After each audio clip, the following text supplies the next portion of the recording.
You know, when the guy who called the 2008 housing crisis decides to take aim at one of the biggest companies on the planet, you just gotta listen. So today, we're gonna dig into Michael Burry's big beef with Tesla. And here's the kicker. It has almost nothing to do with their cars. It's all about a story that's kind of hidden in the accounting.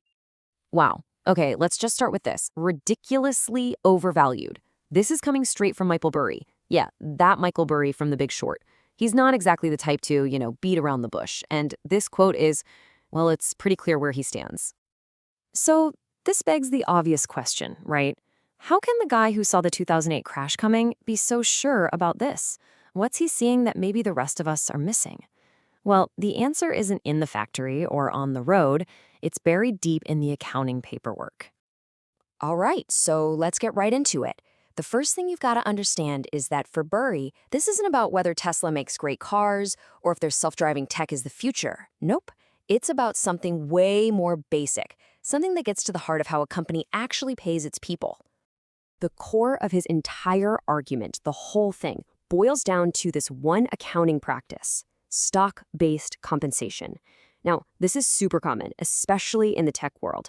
But Burry's point is that the way companies talk about it can seriously warp how profitable they actually look. Okay, so let's peel back the layers here and really get into what this hidden expense is all about. Because once you get this piece of the puzzle, Burry's entire argument against Tesla and really a lot of big tech just clicks into place. So what is stock-based compensation? It's actually pretty simple.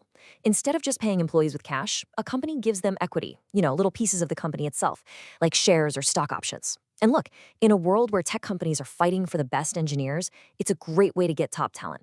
It makes them feel like owners. But, and this is the part that's absolutely crucial, it's still payment. It's an expense. It is not free money. And this is where things get really interesting, because it's like there are two different ways of looking at profit. On the one hand, you've got the official rules, called GAAP. It's the standard. And under GAAP rules, that stock compensation, it's definitely an expense. But then you have what a lot of companies want you to look at, their adjusted profits. This is their own custom-made number. And guess what they often leave out? Yep, that big stock expense. And suddenly their profits look a whole lot better. Okay, so what's the big deal? Who cares how they account for it? Well, it matters a lot if you're an investor, because every time the company creates new shares out of thin air to pay its employees, it directly affects everyone who already owns a piece of the company. The real cost, the thing Burry is hammering on about, is called dilution. And Burry actually puts a number on it. According to his math, Tesla shareholders are seeing their ownership stake shrink by 3.6% every single year. Think about that. It's not a one-off thing. It's this constant drip, drip, drip that waters down what you own. The pizza analogy is honestly the perfect way to think about this. Let's say you own one big slice of an 8-slice pizza.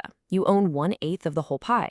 But then the company decides to cut the pizza into 9 slices instead of 8 and gives that new extra slice to an employee. The pizza is still the same size, but your slice is now a smaller percentage of the total. That's dilution in a nutshell. Your piece of the pie just got smaller. And if you're wondering if this is going to stop, well, Burry doesn't think so. He points straight at Elon Musk's gigantic pay package, you've probably read about it, as Exhibit A. He says that's a huge sign that this kind of dilution is, and I'm quoting him here, certain to continue. But look, let's be super clear about something. Burry might be using Tesla as his main example, but this isn't just a Tesla problem, not by a long shot. He's really talking about a much bigger trend that's happening all across the tech industry. And he names names, too. He points to companies like Palantir, Amazon, some of the biggest players out there. He says they're all running the same playbook, paying people with a ton of stock, and at the end of the day, he believes it's the regular shareholders who end up paying the price. And it's not just Burry saying this. He actually brings in the big guns, a quote from Warren Buffett himself. And Buffett's logic is it's so simple and powerful. He basically says, look, if you're giving away stock options that are worth real money, that's compensation. If it's compensation, it's an expense. If it's an expense, it has to be counted. I mean, what else would it be? You're not just giving it away as a gift, right? So we've gone through the problem. What's the solution?